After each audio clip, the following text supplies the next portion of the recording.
mi hija murió en su 6º cumpleaños. No puedo describirte cómo me siento en este momento.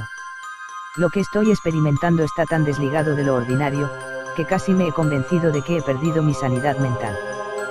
Casi. Mi esposa, Bea, murió durante el parto.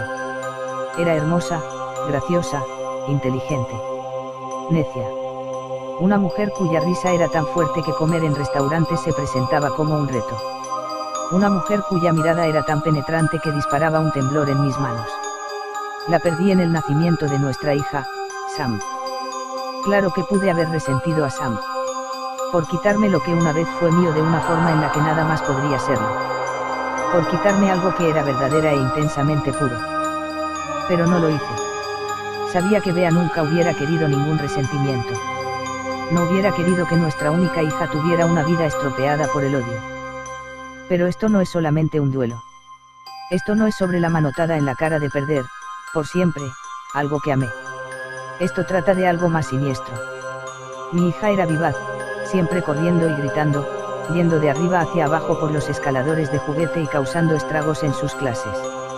Así que, para su 6º cumpleaños, una salida al cine con sus amigos la dejó tan cargada de energía, que yo apenas podía seguirle el ritmo mientras se escabullía y evadía a los transeúntes de las aceras. Se giraba ocasionalmente, entre el mar de gente, y gritaba, «Papi, vamos». Su tono casi era petulante. No podía resistirme a amarla. Estaba demasiado ocupada viéndome cuando irrumpió en la calle, y el bus no tuvo tiempo de parar. Un crujido enfermizo, y el mundo entero se descaminó hacia el silencio. Acuné su forma rota en mis brazos, muy entumecido como para llorar, muy adolorido como para moverme.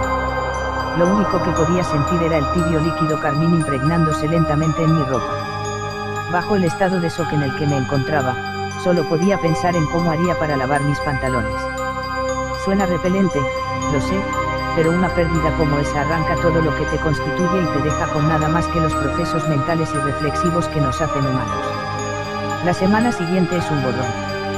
No puedo emparejar una sola memoria con una fecha, en medio de amigos y familiares extendiendo sus condolencias, y mis aulladores quejidos que podían explotar en cualquier momento.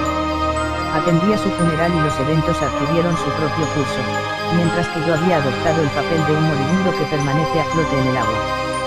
Todos me querían decir cosas de Sam y de lo perfecta que era, de lo angelical que era, como si no lo supiera ya. Como si no me diera cuenta del regalo que mi hija fue. Un hombre destacó del resto a medida que caminó hacia mí y me entregó un libro grande de cuero. Asumí, en el momento, que era el papá de uno de los amigos de Sam dándome una colección de sus fotos juntos. O quizá me encontraba muy adormecido como para procesar sus manos frías, y que nunca haya hecho mención de mi hija. Por un mes, me perdí. Bebí y permanecía solas en nuestro apartamento desocupado viendo DVDs antiguos. Fue solo cuando mi hermana llegó, cuando me sostuvo de las manos y me habló, que comencé a salir de mi cascarón. Se sentaba y escuchaba las cosas descabelladas que le decía, persuadiéndome gentilmente a abandonar las conductas que contribuían a mi depresión. Funcionó lo suficiente como para que empezara a vivir de nuevo lo que casi era una vida real. Fue por ese tiempo que abrí el libro. Había decidido que recordaría toda la alegría que Sam me había dado, y me había planteado rumiar sobre su vida sin sentirme miserable. Abrí la primera página. Era, esencialmente, una carpeta llena de fotografías Polaroid de mi hija creciendo. Fruncí el ceño. No eran del todo nítidas y habían sido tomadas desde la distancia, estando yo en algunas de ellas.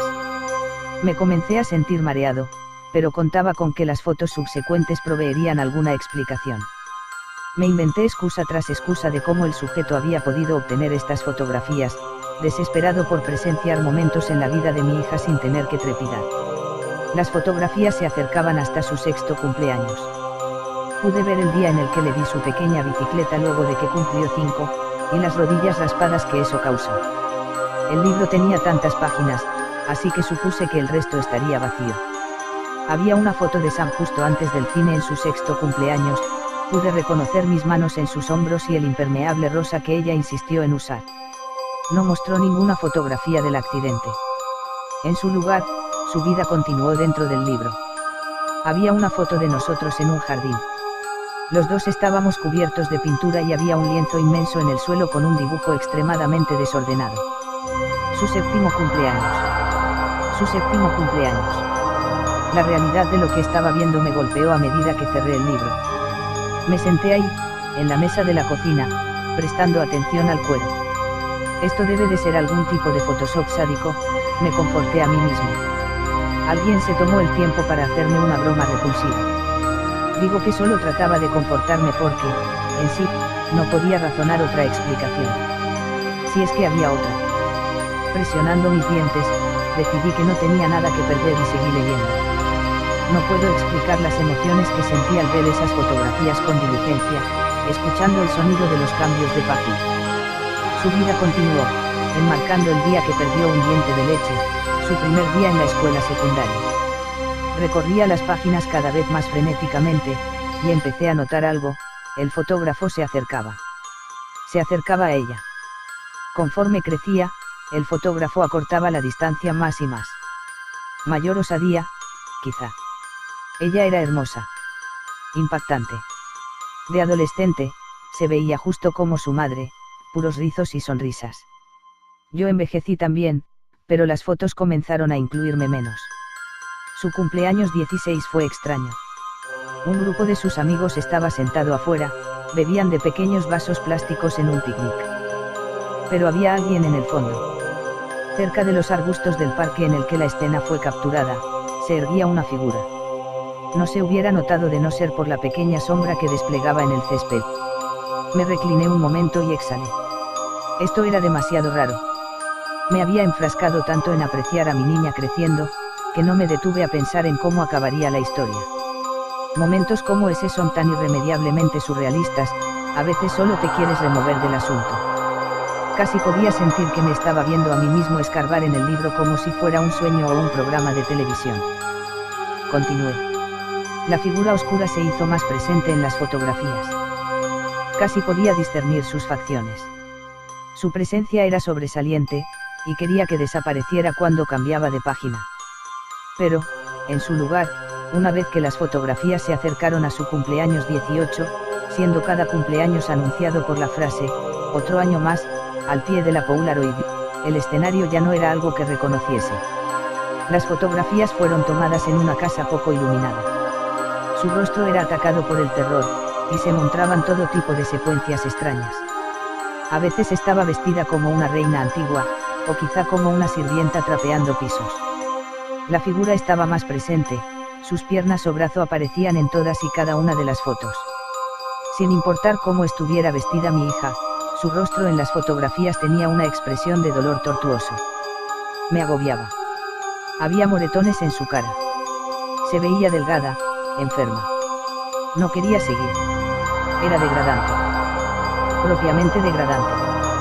Mi hija. La última fotografía que vi, antes de cerrar el libro abruptamente y jurar que nunca lo volvería a ver, fue de su cumpleaños 18. La anotación en el pie de la Polaroid decía, con trazos descuidados, por fin. Ella veía directo a la cámara, llorando. Estaba arrodillada, ataviada con un vestido negro de gala. Una manzana en su boca y sus manos escondidas detrás de su espalda. Su maquillaje diluido por las lágrimas. Era como si me estuviera implorando que la ayudara, pero no podía hacerlo. Cerré el libro y abandoné la habitación. Mi cuerpo entero convulsionaba al ritmo de mis sollozos. No podía llamar a la policía, ella estaba muerta. Lo que me mantiene despierto por las noches no es el contenido de lo que vi. Es que aún sobraran tantas páginas.